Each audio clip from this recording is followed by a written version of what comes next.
Hello beautiful people, welcome to the channel. Reverend Debbie here, hope you're all doing well. I just wanted to follow up today on the riots that we've been having here in the UK and sort of, you know, talk about my view on them. Before I do, if you enjoy the video though, please click the like button. I saw today on my stats that 83% of you guys who keep coming back are not subscribed to the channel. So I'd really appreciate it if you could subscribe to the channel. It would really improve my viewing on YouTube. So these riots that we've been having here in the UK, and it's to do with race. It is to do with the colour of people's skin and the beliefs or religions that they have. And it's awful. It's absolutely awful. And anybody who's involved in looting or, you know, setting fire to things, breaking down people's property, setting fire to cars. I've seen videos that are absolutely shocking. And if you have a look at my previous riot video, you'll see some links in there that you can go and have a look at the videos. There was one that was, they look like teenagers to me, but you know, when you get to my age, everybody looks young.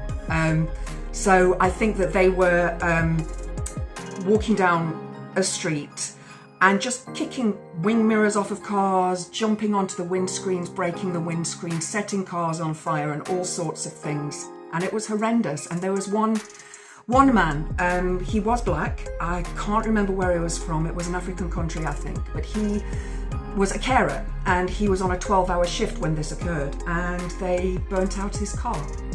So he had no car. I mean, you know, this guy is working and doing a job that these yobs who were rioting wouldn't even dream of doing. And but what happened is the community set up a fund and managed to raise, I think the last time I heard it was about £39,000 so that he could buy a new car. How awesome is that? And that's something that we've seen with these riots, is that the far right, and it is the far right, no matter what they say and no matter how they say, oh, I'm not far right, you are. It's fascism. If you have a swastika tattooed on you, or you do the Nazi salute, or you know, hate people of a different colour or a different religion, you're a fascist. You are right, and far right at that. And you know, you can come on here and argue with me, that's fine, I don't mind. But these, what's happened recently is that communities have come out to protect their spaces, which is absolutely amazing. So after the initial riots, the big riots where things were looted and burned, communities got together the next morning and swept up and cleaned up. And there was a builder who rebuilt a wall for somebody whose wall had been knocked down and the bricks were being used as missiles to throw at the police. So this entire, they call themselves the silent majority, but they actually aren't. The silent majority are the vast, huge majority of people who live in this country, who love each other and want to protect each other and the community, not go around wrecking people's property and stealing. And so there was a protest riot planned for Brighton. And Brighton is a very progressive town. They are one of the only towns in the UK that is green. Basically, I mean, run by the Green Party or managed by the Green Party. Their MP is Green in Parliament.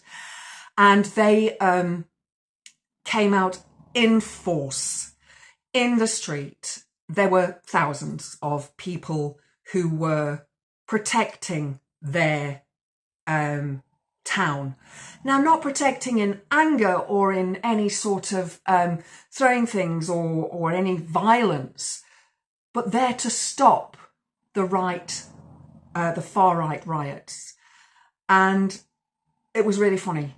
I'll try and find a link to the video and pop it into the description box below. There was a group of 4 racists, patriots as they call themselves, who turned up in Brighton and when you look at this photo, this footage, you will see that they were kettled off by a group of police in this one area, and surrounding the police were just thousands of people who were protesting for peace. They weren't rioting. They were legitimate protesters carrying banners of, you know, anti-racist. Basically, they are anti-racist marches and protests. And when the community comes together, it really does come together. And it makes me proud to be an anti-racist and to not be a racist. I've seen this before. When I lived in South Africa pre-94, I lived there from 1982 to 2006. So I've seen a lot of the troubles that went before. I also had friends who were in the army, who English friends who were in the army over there, because once you left school, you were called up, you got your call-ups and you went in. It was national service. That was it. You had to do it. And a lot of them went and protected the border of South Africa, because at the time we were at war, or South Africa was at war with Mozambique and Angola. So there was a lot of border soldiers that were on the border. But there were also a lot of soldiers that were sort of deployed into the townships, the black townships, and they kept order. And a lot of the black people who lived there were happy to have the army there, because they felt protected from those ones that were rioting against. Now, there's a way to protest, isn't there? And here in the UK, there are protests every weekend in London, all sorts of things, all sorts of different protests. You know, there can be 3 or 4 different protests of a weekend, and they're in different places of London, so that the parties who are protesting don't meet and don't, you know, end up having a clash. But it just shows that the right wing, we're not right wing here in the UK. We are loving, caring people. And whether you are centrist or left, you know, we don't want this horrendous behaviour on our streets. We really don't. We want to live in happiness and peace with our neighbours, whatever colour, race, creed or religion they are. And I certainly don't want to live in a country of violence again. Already been there, already done that. Now, this weekend, apparently, there may well be some protests planned. So if you are out there and, you know, if you are going to protect your space, please do it legally. There was a Labour councillor, I think it was in London, and he was speaking, and he actually called for,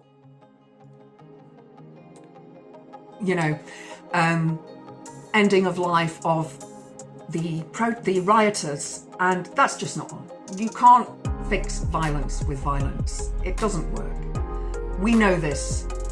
We just have to look at the past to know that you can't fix violence with violence. So if you are going out to stand against these thugs and these racists, be careful. Be very, very careful. Try not to get riled up by them. A lot of those men who were throwing bricks at the police and setting things on fire have been arrested and are being convicted. And a lot of some of them are known convicts to the police, but some of them aren't. Some of them have never been in trouble before, and guess what? They're being put in prison for 3 years. And they're going to lose their livelihoods, they'll lose their jobs, possibly their homes, possibly their family, their friends, and they will have to start all over again when they are released from prison. So think about it before you do something like that. Is it worth it? Is it really worth it? No, it's not. We fought fascism in the 1930s and 1940s. We've already won that war, and we know that that doesn't work. Be kind, be good, care for each other, love each other. Let's show that we are a nation of peace. I hope you've enjoyed the video. If you have, please click the like button. Please subscribe to the channel. I hope to see you next time. Blessed be.